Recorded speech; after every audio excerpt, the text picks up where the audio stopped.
Well, greetings friends, Jennifer Nicole Campbell here, and today, by special request of one of my wonderful Patreons, we're going to be talking about what do the piano pedals do. Today's focus is on the grand piano pedals.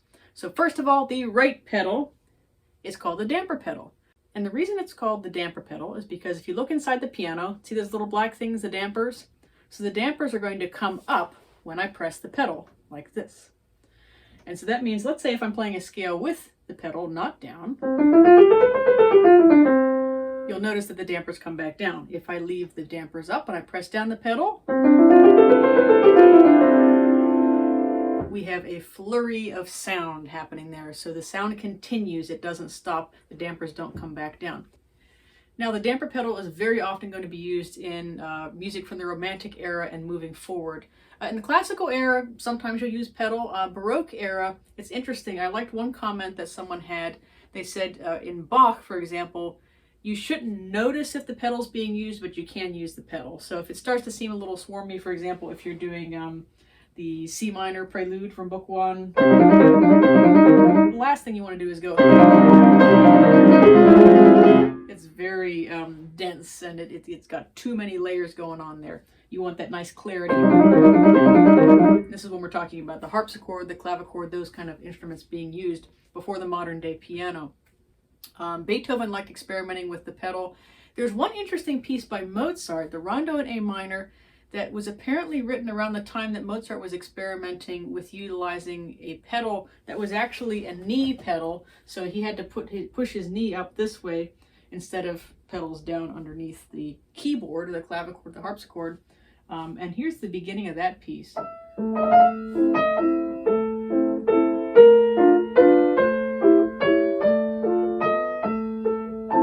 And you can imagine that maybe that spooky quality might sound nice with a little dose of pedal.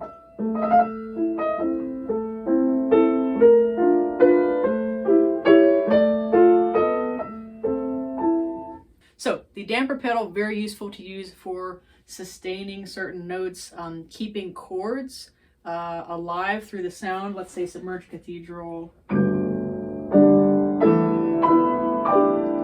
It has a wonderful layering effect to it, which is very useful for impressionistic music by things like, people like Debussy.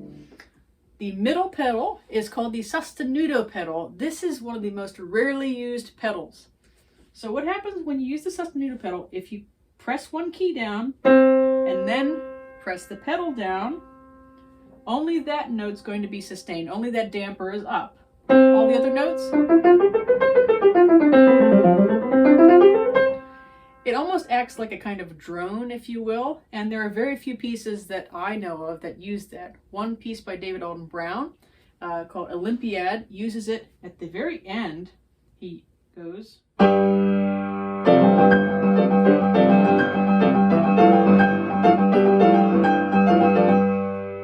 you hear how just those octave G's are being held? And then he does the same thing with.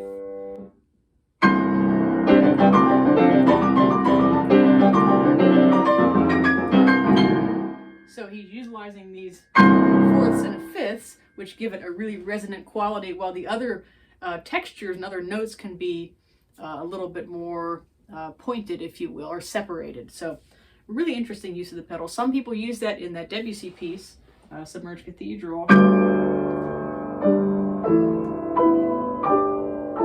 to keep those outer layers going with the dampers. So that's the Sustanuto pedal. Now the left pedal is one of my favorite pedals, maybe even more so than the damper pedal, and that's the una corda pedal.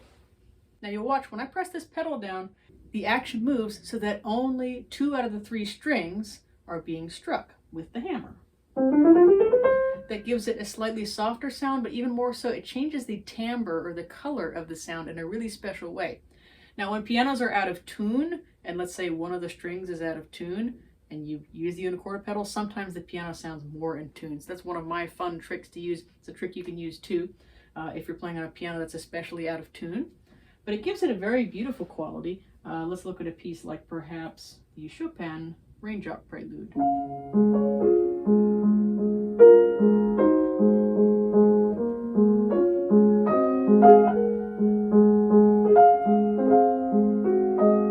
Gives it a nice color to it. If I didn't use the unicorda pedal, it'd sound like this. A little more present.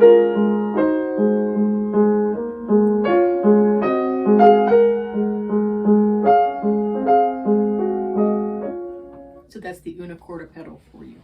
So those are the 3 pedals on the grand piano. One question we had was, is it appropriate to use pedal for Mozart? And I would say so, especially if you're trying to connect chords that are sometimes difficult to connect, maybe sometimes in a slow movement by Mozart. If I think about the A minor sonata,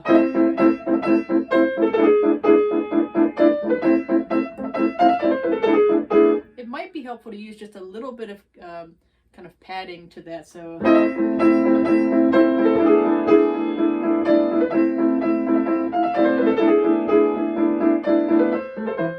and then using separation without the pedal. So I think you can find times that are appropriate to use the pedal in pieces by Mozart. Maybe I'll do a whole separate video on pedaling in Mozart. That would be an interesting video. Why don't you comment below if you'd like to see that. So I hope that gives you a little bit of insight into what the piano pedals do. And I hope you'll look up my recording of Olympiad by David Alden Brown. That is one of the few pieces I know of that uses the Sustanuto pedal in the middle, and it is quite a piece of music. I'll help you check that out. And if you like these videos, please be sure to subscribe, click that like button, that share button, and we will see you next time.